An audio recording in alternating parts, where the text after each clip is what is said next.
Morning, everyone. We're glad to be here on our Chapter 8 of Teacher's Guide to Trauma series.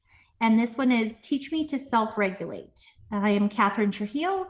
I am an early child mental health reflective coach at the Council in the San Luis Valley. Hi everyone, I'm Kaylee Hand. I am a virtual early childhood mental health consultant for the San Luis Valley Early Childhood Council as well.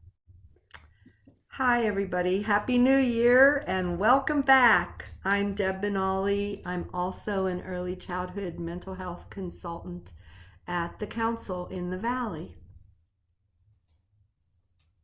So are we ready to get started, guys? I think so. All right. Teach me to self-regulate is the lesson, chapter 4 for this video recording.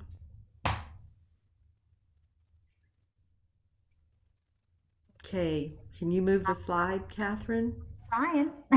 Okay. Yep.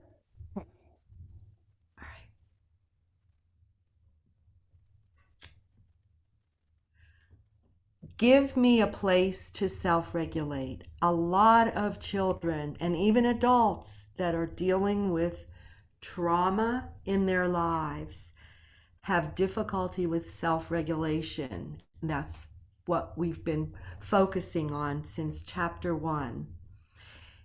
And sometimes I just need a place to go to help me calm down. When children have an overactive amygdala and a heightened stress response system, they need to learn to regulate these systems. And we're going to look at how they can do that. Teachers need to learn about the limbic system and teach it to their students. It doesn't matter the age that you start teaching brain development. You can start in preschool, teaching children about how their brains work and how their behavior connects to certain systems in the brain. When students understand why they lose their patience or become angry, they are better able to do something about it.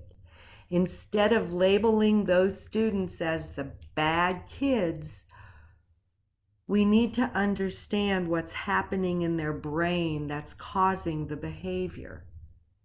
If we understand it and teach them what's happening so they understand it, again, we get better results. They're better able to control what they're doing.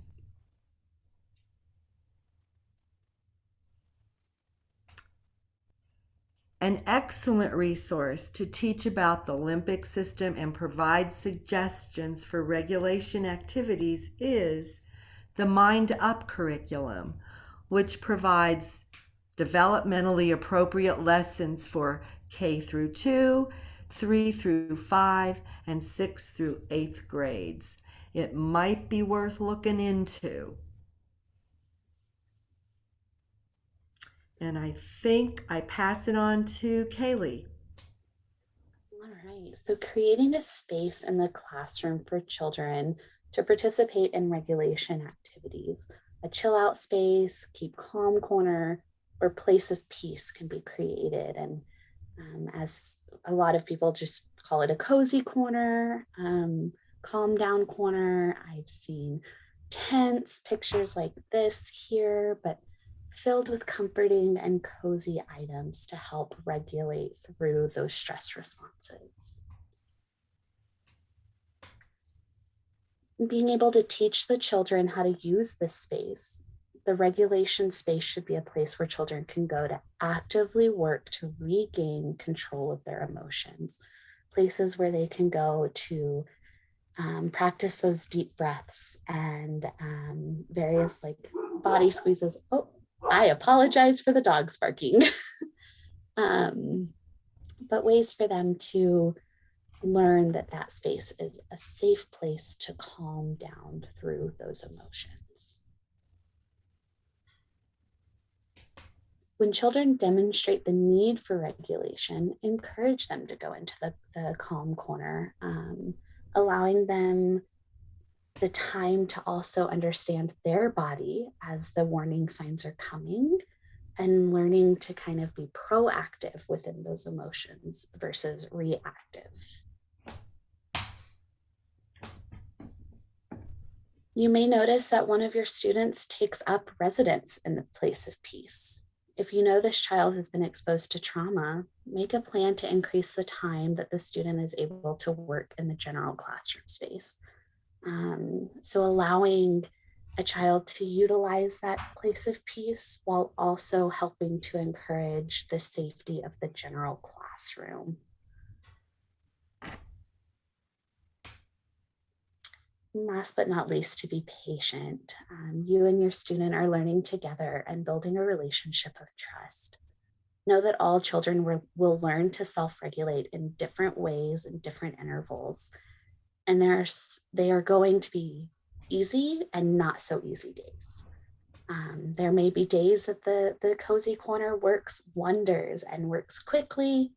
And there may be days that that student is taking up residency in the cozy corner and just needs a little bit more from you. And that's okay, because you are learning together. And to bring all this together, this is a good example of the technique is a story about Iggy. Iggy came to kindergarten with a wonderful giggle and very little of anything else. As time went by, his teacher learned that he was living with his grandmother. His father was incarcerated and his mother was gone. He came to school clean and wearing appropriate clothing. In September, Iggy ran out of the classroom multiple times a week, usually when it was time for him to sit and engage in an assignment. He would laugh as he ran circles around the school. Sometimes he would take things off the bulletin boards as he ran by. His teacher put a plan in place with her principal, counselor, and colleagues. When Iggy took off, someone would cover the class, and the teacher would go down the hall and let Iggy know she was there. She did not chase him, and she did not threaten him. She stood and at an intersection of the hallway so he could see her when he ran by. So she is just letting him know that she is there for him and trying to build that trust with him, that relationship piece. She would move down the hall toward her classroom when he was looking at her. He would run past and get to the classroom first to follow not very far behind. So this is her guiding him by showing him what she wanted him to do, but not forcing, still allowing him to have that time that he needed. Over time, Iggy would stand in the doorway when he became stressed, but he would not leave. So we're already seeing an improvement. Before he would run down the hall, and now he's staying in the classroom. He was becoming attached to his teacher, so he's building that relationship. She became safe to him. Then the teacher set up a keep calm corner. Iggy moved in. He was in the corner all day, but he was not disrupting the class, picking on classmates, or running out of the room. So again, another big step for Iggy. He's learning to trust his environment and his teacher, and he's using his calming tools. Once in a while, he would work one-on-one with the teacher on an assignment. Then he began participating in class discussions from his corner. The teacher moved his guided reading group to a table next to the corner. Iggy was listening. He ended the school year spending half the day in the corner and half the day in the class. So again, acknowledging these little bits and pieces of improvement. So before he was running out of the classroom, and now he's able to engage half of his day with his classroom. He was much calmer. He was also on grade level in most academic areas.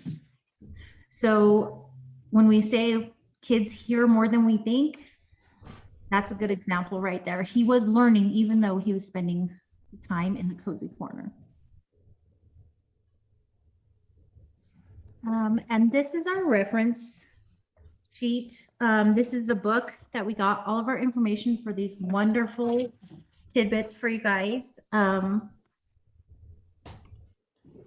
as always, we have our contact information. If you'd like further information, questions, comments, if you'd like to see any videos pertaining to any social emotional needs, we'd love to hear from you. Deb and Kaylee, is there anything you'd like to add before we sign off?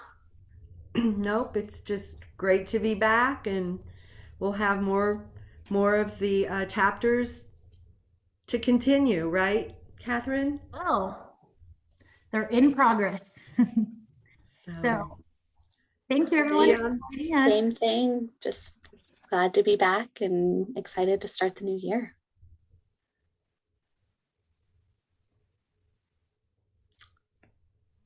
Maybe. Bye, everyone. Bye, guys.